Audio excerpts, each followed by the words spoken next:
Kita paparkan sedikit mengenai program KPM Kampung Qurani. Ini KPM Kampung Qurani ini memang sebuah program yang mana outputnya masyarakat di kampung tersebut dengan hadirnya KPM Kampung Qurani ini bertambah dekat dengan Al-Quran dan nilai-nilai Al-Quran. Tujuannya seperti itu. Jadi diantaranya program yang sudah dicanangkan. Yang pertama pemberantasan buta aksara Al-Quran. Caranya dengan mungkin metode Iqra bagi orang-orang baik orang tua maupun anak-anak yang belum mahir membaca Al-Quran. Kemudian yang kedua, tahsin bacaan Al-Quran bagi mereka yang sudah bisa baca Al-Quran atau sudah di Quran besar misalnya, itu diperhalus lagi dengan tahsin. Kemudian ada tahfiz juz 30 dan surah-surah pilihan. Kemudian yang keempat, pendampingan TPA dan majelis ta'lim di lingkungan KPM. Kemudian yang kelima, imam salat di masjid atau menasah atau musala yang ada di kampung tersebut. Kemudian muazin salat 5 waktu. Kemudian perlombaan syiar Ramadan. Biasa mungkin bisa dibuat sebelum Ramadan sebagai tarhib Ramadan. Atau di dalam bulan Ramadan mungkin bisa menyesuaikan.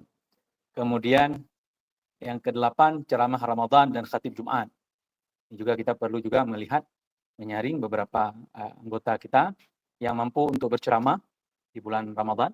Dan juga khatib Jumat bisa kita manfaatkan. Kemudian yang ke-9, tadarus Al-Quran, baik ba'da maghrib, ba'da subuh, dan ba'da tarawih. Yang ke-10, buka puasa bersama. Jadi mahasiswa kita juga terlibat. Mungkin ada kegiatan buka puasa bersama, bisa terlibat. Yang ke-11, kajian keislaman untuk ibu-ibu dan umum. Ini sifatnya opsional. Mungkin dari mahasiswa kita ada kemampuan menyampaikan ceramah rohani secara umum. Untuk ibu-ibu bisa kita gunakan. Kemudian yang ke-12, pembinaan khusus pemuda. Ini TOT, yang kami tulis ini TOT, ini Training of Trainer. Jadi kita mentraining mahasiswa atau pemuda-pemuda yang ada di kampung tersebut agar mereka juga terlibat dalam kegiatan kita. Jadi mahasiswa ini melibatkan mahasiswa yang lain yang tidak ada dalam list peserta, kita libatkan agar nanti ketika selesai program KPM Kampung Qurani ini jangan hilang juga Kampung Quraninya. Jadi bisa dilanjutkan oleh pemuda yang sudah dilatih. Kemudian kan 13, pendirian rumah Al-Quran, balebut oleh pemerintah setempat. Ini bisa kita lakukan apabila memang disupport oleh dana dan sebagainya. Ini sifatnya opsional. Kemudian yang ke-14, mengaktifkan masjid menasah musalla. Nah, jadi ini juga berkoordinasi dengan pengurus masjid menasah musalla ini. Mereka misalnya menjadi muazin, menjadi imam tadi juga harus ada koordinasi. Kemudian mabit Ramadan, mungkin ada 1-2 malam ketika di bulan Ramadan, jam berapa, jam 3 mabit itu ya. Jadi ada tahajudnya misalnya, kemudian diakhiri dengan sahur. Nah, kemudian ya seperti itu dilanjutkan sholat subuh. Dan ini kita bagi sebelum dan selama Ramadan. Jadi mungkin KPM kita ini juga berlangsung selama kurang lebih 45 hari. Dan dibagi kedua pembagian sebelum Ramadan sampai dengan selesai dan program selama Ramadan sampai dengan selesai. Apa saja program sebelum Ramadan? Yang pertama, Iqra dan tahsin di TPA.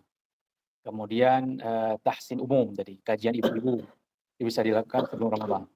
Kemudian muazin salat 5 waktu, tentunya itu bisa dilakukan sepanjang KPM ya, bukan hanya sebelum Ramadan. Begitu juga di sampingnya selama Ramadan Iqra, tahsin, tahfiz, kajian ibu-ibu. Kemudian juga di sini imam salat ya, kemudian pendampingan TPA majelis ta'lim, mengaktifkan menasah musalla, mengaktifkan masjid musalla, pembinaan khusus pemuda. TOT juga bisa dilakukan sebelum Ramadan. Kenapa imam salat itu tidak kita masukkan ya? Ini mungkin kondisional juga sifatnya karena mungkin di masjid di musalla itu sudah ada imam dan yang tetap ketika Ramadan mungkin sudah ditentukan, sehingga ini sifatnya kondisional.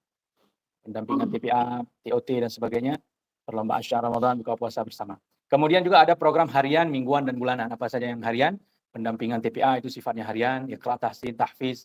Jadi dibagi-bagi lagi ke harian, ke mingguan, tahsin umum, kajian ibu-ibu, ya. Kemudian bulanan, perlombaan syiar Ramadan. Jadi bulanan ini artinya sekali saja. Mabit Ramadan sekali saja, buka puasa bersama mungkin 1 hari saja, perlombaan syiar Ramadan 1 kali saja. Kemudian di sini terkait waktu pelaksanaan program beserta mekanismenya. Kalau sebelum Ramadan, yang sore Iqra dan tahsin. Itu sore hari. Sedangkan mekanismenya tergantung bagaimana musyawarah antara peserta dengan perangkat kampung nantinya. Kemudian tahsin umum juga demikian. Mekanisme sengaja kita kosongkan di sini karena memang juga melibatkan musyawarah dengan pihak aparatur kampung. Ini sorry, yang kondisional adalah muazin salat 5 waktu tadi, karena mungkin muazin di masjid itu sudah ada. Jadi istilahnya peserta kita, mahasiswa kita ini standby. Dan kalaupun mau ditetapkan secara paten jadwalnya, tentunya dengan koordinasi dengan pengurus masjid dan musola.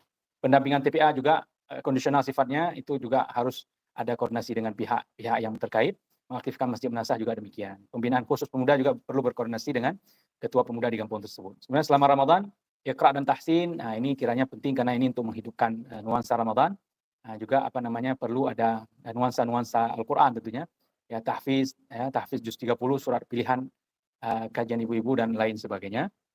Kemudian ba'da maghrib apa aja tadarus ceramah Ramadan, ini setelah Isya ya, tarawih, atau setelah Isya atau setelah salat tarawih mungkin ada ceramah Ramadan dan mabit Ramadan. Kemudian yang sifatnya kondisional lagi, ini salat 5 waktu dan seterusnya. Ya, ini sebagaimana yang kami sampaikan di atas tadi. Jadi ini semuanya, ini singkat saja cuma 4 halaman ini. Ini sifatnya adalah tentatif.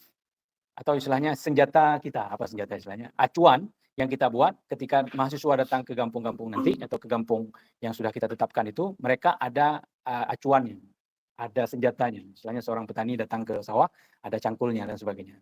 Sehingga mereka tahu apa yang harus mereka kerjakan sampai ke sana. Jangan nanti datang ke sana kosong, tidak ada modal apapun. Jadi ini juga program yang 15 program yang sudah kita canangkan ini sifatnya tentatif dan juga biasanya ada semacam duk pakat ya dengan para perangkat atau masyarakat secara ini mungkin pilihan ada perwakilan dari masyarakat, mungkin mereka akan setuju dengan program-program yang sudah kita canangkan ini, atau masyarakat juga mungkin ada program lain yang ingin mereka, kami sepertinya perlu ada praktek tajhiz jenazah, pelatihan tajhiz jenazah atau yang berhubungan yang lain yang agama seperti itu.